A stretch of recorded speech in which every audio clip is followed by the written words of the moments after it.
नमस्कार, मैं हूं आपके साथ गौरव राजेंद्र। बुलेटिन की शुरुआत करते हैं। उत्तर प्रदेश गौ सेवा आयोग के सदस्य और दर्जा प्राप्त राज्य मंत्री रमाकांत उपाध्याय मैनपुरी के करहल तहसील क्षेत्र पहुंचे, जहां उन्होंने करहल नगर पंचायत के कान्हा पशु आश्रम केंद्र सहित तमाम गौशालाओं का निरीक्षण किया और व्यवस्थाओं को और अधिक बेहतर बनाने के गौशाला संचालक को आवश्यक दिशा निर्देश दिए।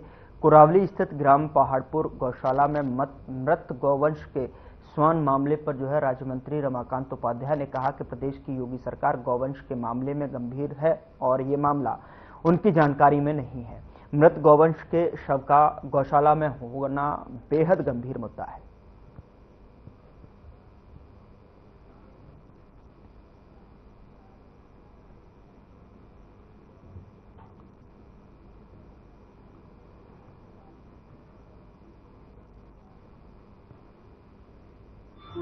सभी गौशालाओं में स्थितियाँ ठीक हों, गाय का संवर्धन हो, गाय की सुरक्षा हो, इन सारे विषय को लेके और फिर आगे की और भी योजनाएं हैं कि गाय गौशालाओं से निकल के किसान के खूंटे पर पहुंचे और वो किसान और जो नौजवान युवा है, बेरोजगार है, वो इधर उधर भटक रहा है, वो अपने गांव में ही रह के गायों की सेवा करेगी और सरकार उसको पैसा देती है और उसके साथ ही वो जैविक खेती करे। ऐसा पूरा एक बड़ा प्लान है।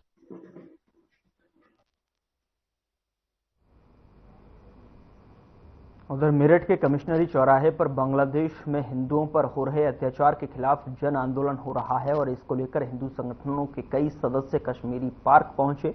बीजेपी नेताओं ने भी विरोध जताया है। इंडियन मेडिकल एसोसिएशन के सदस्यों ने भी भारत सरकार को ज्ञापन सौंपा है। वहीं युवाओं ने भी बढ़ चढ़कर भागीदारी में हिस्सा लिया और इसके साथ ही अधिवक्ताओं में भी बांग्लादेश हिंसा के खिलाफ गुस्सा है।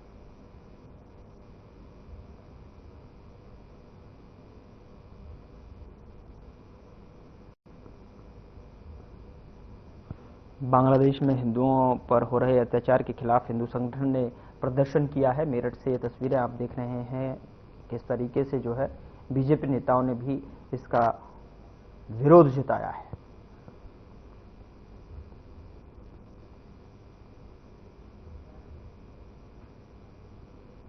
और जिसका कोई कारण नहीं है, बगैर किसी कारण के इस तरह से अत्याचार करना, मासूम लोगों पर, साधु संतों पर, सुधारियों पर उन्हें मंदिर से उठाकर अरेस्ट कर लेना, मंदिरों में आग लगा देना, भाई बहनों की हत्या कर देना, ये बहुत ही दुर्भाग्यपूर्ण बात है, बहुत शॉकिंग है और ये इमीडिएटली बंद होना चाहिए। इसके लिए आज विरोध प्रदर्शन किया गया।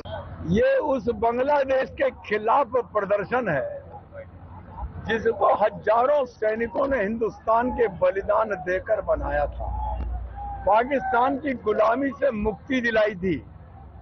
15 साल तक मुफ्त राशन बांग्लादेश को हिंदुस्तान की सरकार ने खिलाया था। आज वो हमें आग गुर्रे रहा है।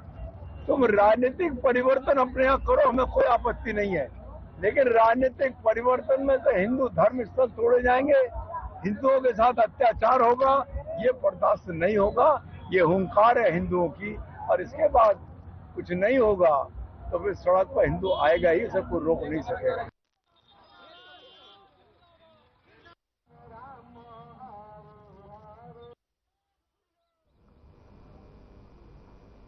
उधर अमरोहा में एक बार फिर तेज रफ्तार का कहर देखने को मिला है। आपको बता दें कि जहां बाइक से जा रहे दो भाइयों को कार ने रौंद दिया, वहीं हादसे में एक युवक की मौके पर ही मौत हो गई। हादसा कार ओवरटेक करने के दौरान हुआ है, जहां कार ने बाइक में पीछे से जोरदार टक्कर मार दी और वहीं युवक की मौत से परिजनों में कोहराम मचा हुआ है।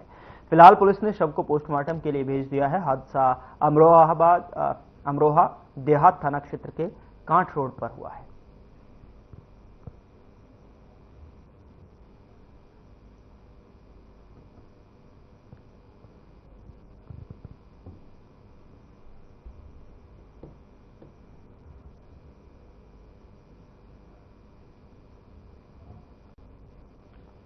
उधर मेरठ में लोहिया नगर थाना पुलिस की देर रात गौ तस्करों से मुठभेड़ हो गई, जहां मुठभेड़ के दौरान शातिर गौ तस्कर नदीम के पैर में गोली लग गई। वहीं एक आरोपी मौके से फरार हो गया है। पुलिस ने आरोपी को नरहेड़ा के जंगल में गौकशी के दौरान पकड़ा। पकड़े गए आरोपी नदीम पर गैंगस्टर एक्ट में भी मुकदमे दर्ज हैं। पुलिस ने आरोपी के पास से एक तमंचा, खोखा, जिंदा कारतूस, गौकशी के उपकरण जिसमें एक दाव 2 छुरी, 1 रस्सी, 1 प्लास्टिक का कट्टा बरामद किया है।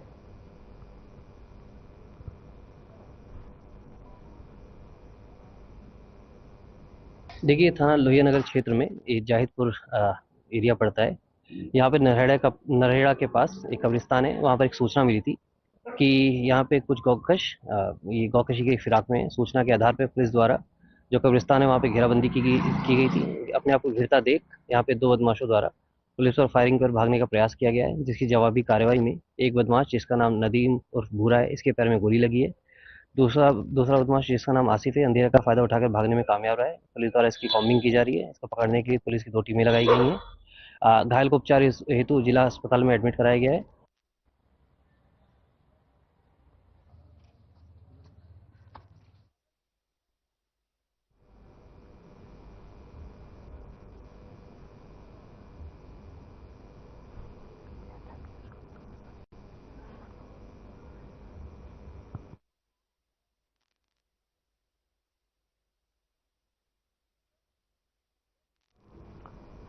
और इस बीच बड़ी खबर का रुख करते हैं लखीमपुर खीरी से, जहां पर खबर मिल रही है, जहां पर एफएम न्यूज की खबर का असर देखने को मिला है। पिता और 2 बेटों की आत्महत्या का मामला है। तो इस वक्त की बड़ी खबर आप तक पहुंचा रहे हैं। खबर दिखाने के बाद पुलिस का बड़ा एक्शन देखने को मिला है। दरोगा, लाइन हाजिर और कांस्टेबल सस्पेंड किए गए। महिला सिपाही, उसकी मां और भाई बहन अरेस्ट। एक महिला सिपाही समेत 4 पर केस दर्ज हुआ है। मकान विवाद समझौते से जुड़ा है पूरा मामला। बिना राजस्व टीम समझौता करने पर कार्रवाई। तो इस वक्त की बड़ी खबर आप तक पहुंचा रहे हैं लखीमपुर खीरी से। एक महिला सिपाही समेत 4 पर केस दर्ज हुआ है। मकान विवाद समझौते से जुड़ा हुआ है पूरा मामला। बिना राजस्व टीम समझौते को लेकर जो है एफएम न्यूज की खबर का असर देखने को मिला है। पिता और 2 बेटों के आत्महत्या से जुड़ा हुआ मामला। एक महिला सिपाही समेत 4 पर केस दर्ज हुआ है। तस्वीर आपके सामने लखीमपुर खीरी से।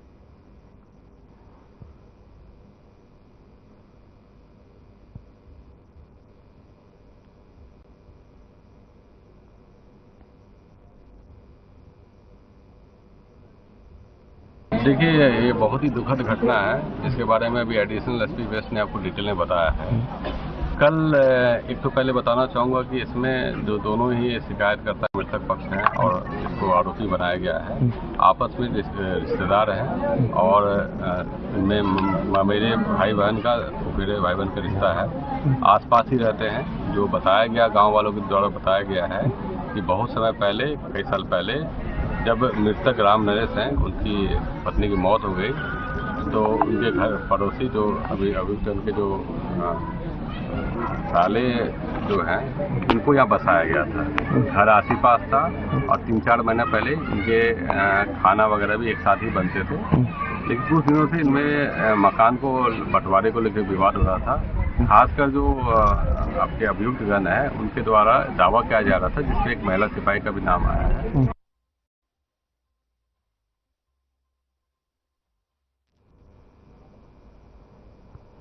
उधर नोएडा सेक्टर 76 की स्काईटेक सोसाइटी के बाहर अलग अलग लगभग 50 सोसाइटी रेजिडेंट्स ने बिल्डर और नोएडा प्राधिकरण के खिलाफ जोरदार प्रदर्शन किया।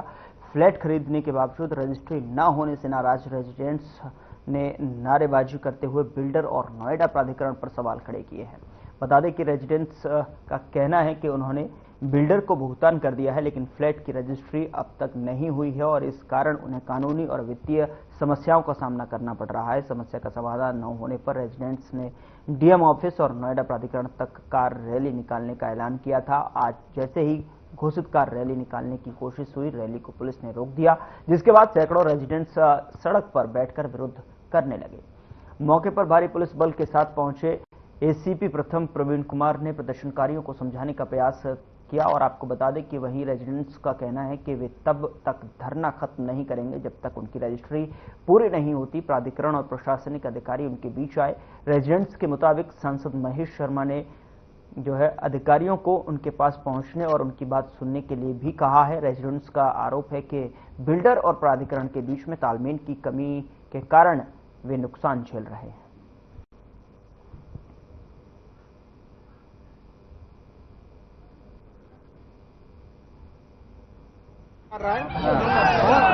हम लोग आए हुए हैं कि बिल्डर की मनमानी और अथॉरिटी की मनमानी के खिलाफ हम लोग बहुत परेशान हैं। वहाँ रजिस्ट्री नहीं हो रही है, बिल्डर रिश्वत मांग रहा है कि हमें इतना दीजिए, हमें अथॉरिटी को देना है। हमें इससे कोई मतलब नहीं है कि अथॉरिटी को तुम्हें क्या लेना देना है, हमें रजिस्ट्री की जरूरत है। इसलिए धरना प्रदर्शन हम लोग आज कर रहे हैं। हम लोग जा रहे थे शांतिपूर्वक, प्रशासन ने जबरदस्ती रोका है, यहाँ पे आगे जाने से रोक दिया है। तो हम लोग यहीं बैठे हुए हैं। प्रशासन का कहना है कि यहीं अधिकारी आ रहे हैं, यहीं पे मतलब जो 4 तारीख की मीटिंग हुई थी उसमें जो है जो उन्हें कार्रवाई किया। सिर्फ हम लोग मांग रहे हैं कि रिटर्न में आप दे दीजिए कि कार्रवाई किया गया। किसने रोका है, कहाँ जा रहे थे आप? देखिए, सबको पता है कि रजिस्ट्री चालू हो गई है, शासन का आदेश आया है, रजिस्ट्री चालू हो गई है। लखनऊ से लेकर पूरी जो भी लोग हैं सबको पता है, मंत्री से लेकर सभी लोगों को, कि रजिस्ट्री चालू हो गई है।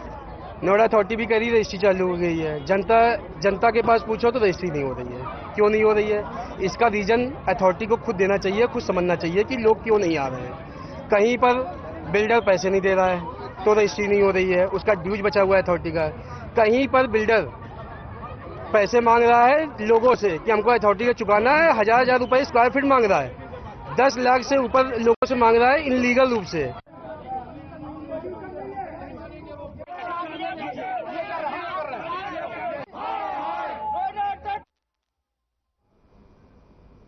खबर मुजफ्फरनगर से है, जहां संपूर्ण समाधान दिवस का आयोजन किया गया, जिसमें जिला कलेक्टर, एसएसपी, सदर एसडीएम निकिता शर्मा मौजूद रहे। और बता दें कि इस दौरान सभी संबंधित अधिकारियों ने लोगों की शिकायत सुन उनकी समस्या का निस्तारण किया।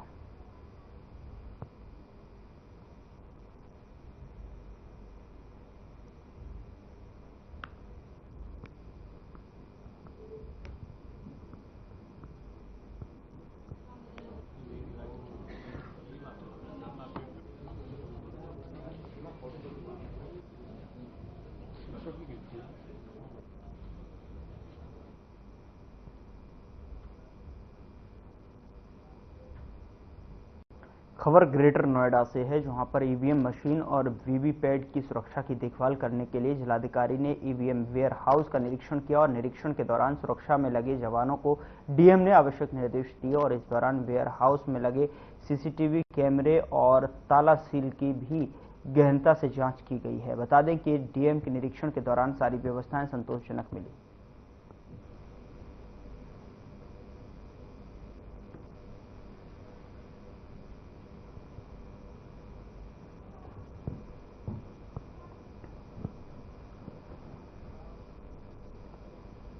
उधर लखीमपुर खीरी की पुलिसिंग में एक अलग पहचान बनाने वाले दौरहरा कोतवाल सुरेश मिश्रा ने मिशन शक्ति कार्यक्रम के तहत विद्यार्थियों के लिए 3 महत्वपूर्ण बातें बताई। उन्होंने बताया कि ज्ञान और जानकारी के अभाव में लोगों से गलतियां होती हैं, इसलिए विद्यार्थियों को कानून सहित सभी की जानकारी होनी चाहिए। जानकारी होने पर अपराध नहीं होंगे और दूसरों को भी अपराध करने से रोक सकेंगे। दूसरा, उन्होंने बताया कि छात्र गलत संगत में जाकर अपना और अपने परिवार का बुरा कर लेते हैं और ऐसे में लोगों से दोस्ती नहीं करनी चाहिए जिनकी मानसिक स्थिति जो है सही नहीं है।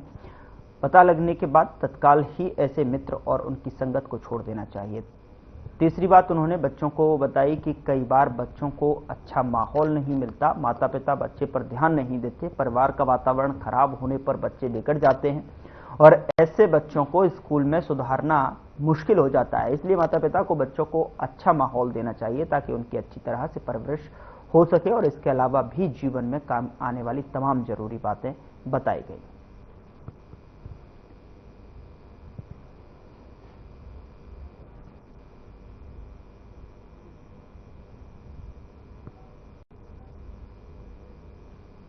संपूर्ण समाधान दिवस के अवसर पर डीएम और एसपी ने फरियादियों की समस्या सुनी। समाधान दिवस में भारी भीड़ के बीच सोते हुए और फोन में मगन नजर आए कुछ अधिकारी। बता दें कि डीएम फरियाद सुनते रहे और साथ ही अधिकारी सोते रहे। डीएम ने शिकायतों का निपटारा न होने पर नाराजगी जताई है। डीएम ने सभी शिकायतों का समयबद्ध गुणवत्तापूर्ण निस्तारण करने के निर्देश दिए हैं।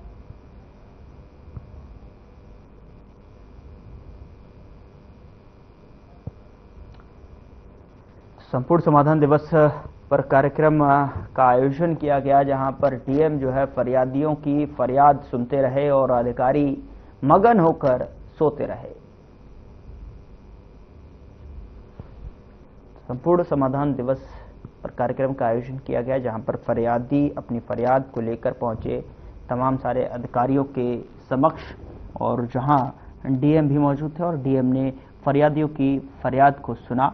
और ऐसे में कुछ अधिकारी, तस्वीरें आप देखिए किस तरीके से मगन होकर सोते रहे और डीएम फरियादियों की फरियाद सुनते रहे।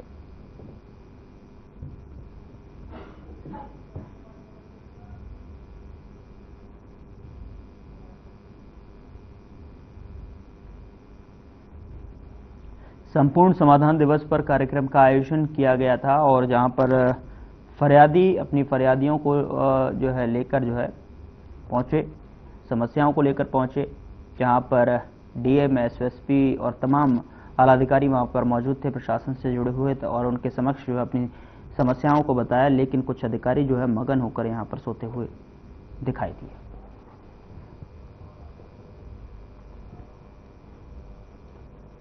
आरएलडी के राष्ट्रीय अध्यक्ष और केंद्रीय मंत्री जयंत चौधरी ने बिजनौर के नहटौर में Chaudhary Ajit Singh memorial volleyball ground का उद्घाटन किया। उद्घाटन समारोह में पहुंचे आरएलडी कार्यकर्ताओं ने जयंत चौधरी का फूलमालाओं से स्वागत किया, और इस दौरान सुरक्षा के पुख्ता इंतजाम रहे। कार्यक्रम को जयंत चौधरी ने संबोधित किया।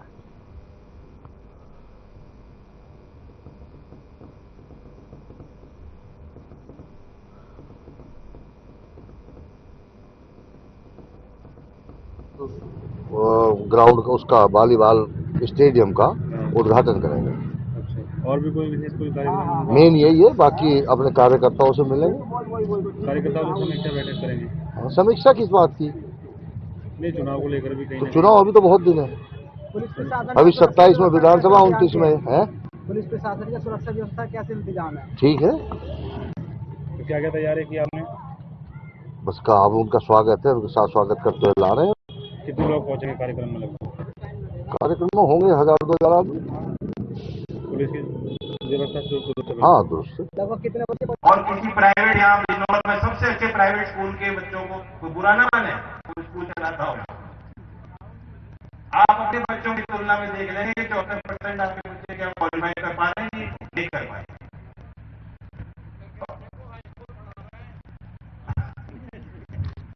ऐसे में एक बड़ी उपलब्धि मैं आप सबको बधाई देता हूँ। खेल के लिए आप जानते ही हो, मैंने अपनी पूरी निधि खेल के लिए दी है। आगे भी हाँ जो जरूरत पड़ेगी। अभी पीछे हनी का है, हनी के गांव में मैं गया था चुनाव में, ये तो भूल गया, मुझे याद है। उन्होंने बताया हम मैदान भी दे देंगे, हमें खेल के लिए कुछ चाहिए वो आगे ऑनलाइन।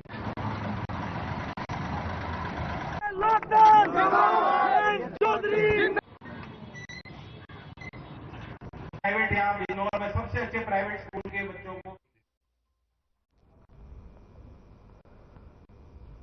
उधर गाजियाबाद बापू थाना पुलिस ने धारा 14(1) के तहत जो है कार्रवाई में एक आरोपी की संपत्ति को कुर्क किया है। पुलिस ने यह कार्रवाई एक ऐसे आरोपी पर की है जो महिला समेत गैंग बनाकर लोगों के साथ धोखाधड़ी से संबंधित जो है संपत्ति अर्जित करता था। और इस मामले पर जो है डीसीपी राजेश कुमार ने बताया कि गाजियाबाद राजनगर एक्सटेंशन का अभियुक्त लोकेश राजपूत अपने सहयोगी मित्र के साथ में मिलकर वर्ष 2017 से 24 तक जालसाजी से संपत्तियां अर्जित करता था।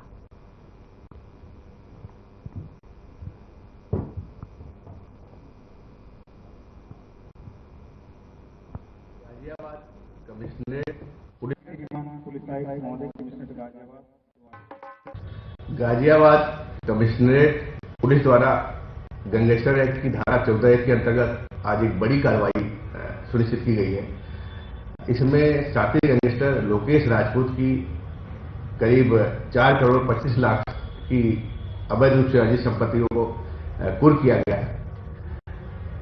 जो लोकेश राजपूत है, एक साथी किस्म का गैंगस्टर है। इसने एक फर्जी कंपनी बनाई थी और अपने अन्य साथियों के साथ उसमें काफी लोगों का पैसा इन्वेस्ट किया। यह झांसा देकर इस कंपनी में पैसा इन्वेस्ट करने पर उसका पैसा बहुत कम समय में दुगुना हो जाएगा, और उस सभी संपत्तियों को इसने हड़प लिया।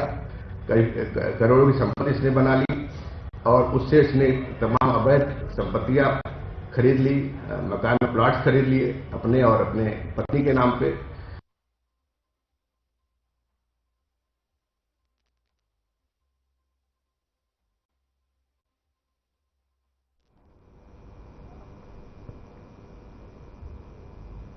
उधर कौशाम्बी के केपीएस विद्यालय में एनुअल फंक्शन कार्यक्रम में मुख्य अतिथि के रूप में शामिल होने पहुंचे खेल और बाल कल्याण मंत्री गिरीश चंद्र यादव। उन्होंने खेल के प्रति युवाओं को जागरूक करते हुए सरकार की उपलब्धियां गिनाई और साथ ही उन्होंने कांग्रेस के राज्यसभा सांसद की सीट के नीचे से नोट की गड्डी के मिलने के दावे को लेकर खेल मंत्री ने कहा कि ये कांग्रेस की पुरानी आदत है। 2G स्पेक्ट्रम, कॉमनवेल्थ घोटाला समेत कई मामलों पर पलटवार करते हुए कांग्रेस पर हमला किया।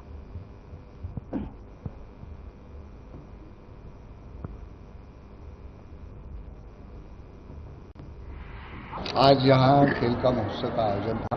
निश्चित रूप से बहुत अच्छा आयोजन हुआ है और सांस्कृतिक कार्यक्रम भी लोगों ने प्रस्तुति किया। अभी हमारी खेल की गतिविधि प्रारंभ होने वाली है, आज उसका उद्घाटन हुआ है। निश्चित रूप से खेल की गतिविधि से युवा हमारा जुड़े, ये प्रयास जो चंद्र जी का है और खेल के लिए इन्होंने एक स्पोर्ट्स कॉम्प्लेक्स भी बना रखा है। इसके लिए संजय जी को बहुत ढेर सारी बधाई है, शुभकामना है कि हमारे जो होनहार लोग हैं, जो पदक जीत सकते हैं, उनके लिए यहाँ इंफ्रास्ट्रक्चर भी उपलब्ध है। खेल की गतिविधि के लिए जो है वो उस गतिविधि के माध्यम से जोड़कर लोगों को आगे बढ़ने का जो विद्यालय के तरफ से काम चल रहा है, बहुत अच्छा है।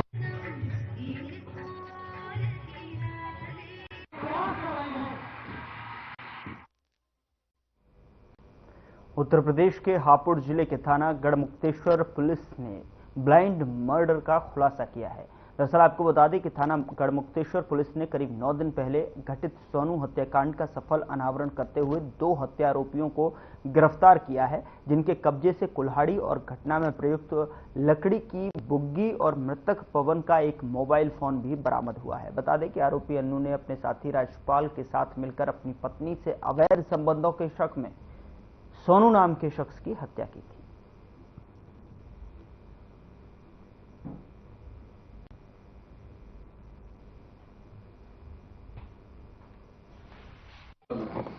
देखिए 26 नवंबर को थाना गढ़मुक्तेश्वर में ब्रज घाट के पास में वन विभाग का जो पानी का प्लांट है, वहां पे एक युवक का जिसकी आयु लगभग 23-24 साल प्रतीत हो रही थी, शव मिला था। शव को गोबर से ढका गया था और ये एक ऐसा प्रतीत हुआ उसको देख करके पोस्टमार्टम कराने के बाद में कि ये इसकी हत्या हुई है, चोटों से इसकी हत्या होना प्रतीत हो रहा था। इसमें 2 चैलेंजेस हमारे सामने थे। एक तो ये व्यक्ति कौन है, इसका हमको जानकारी नहीं थी, ब्लाइंड मर्डर था, और दूसरा मृत्यु का कारण क्या है, किसके द्वारा ये घटना करी गई है। इसमें थाना गढ़मुक्तेश्वर पर कई टीमों का गठन किया गया। कुछ टीमों ने इनकी पहचान करने का प्रयास किया, कुछ ने सीसीटीवी वगैरह देखा और बहुत सारे जो है सुराग को जो है डेवलप करने का प्रयास किया। अंततः पुलिस को कुछ ही दिनों में बहुत मेहनत के बाद। खबर शामली से है, जहां शराब तस्करी में फरार 25,000 के इनामी को पुलिस ने गिरफ्तार किया है और इस मामले में एसओजी और कांधला पुलिस ने संयुक्त कार्रवाई की। वहीं शातिर अपराधी 4 साल से फरार चल रहा था और इस मामले में पुलिस ने 2 आरोपियों को पहले ही गिरफ्तार कर जेल भेजा था। अब फरार आरोपी जगतार सिंह को जेल भेजा गया है। जानकारी के अनुसार फरार बदमाश को पंजाब से गिरफ्तार किया गया है।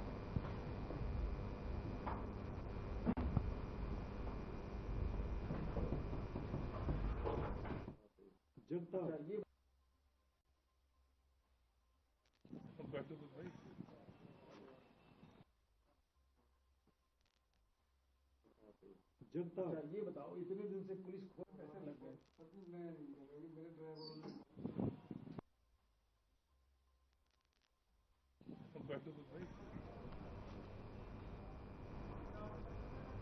फिलहाल बुलेटिन में इतना ही। नमस्कार।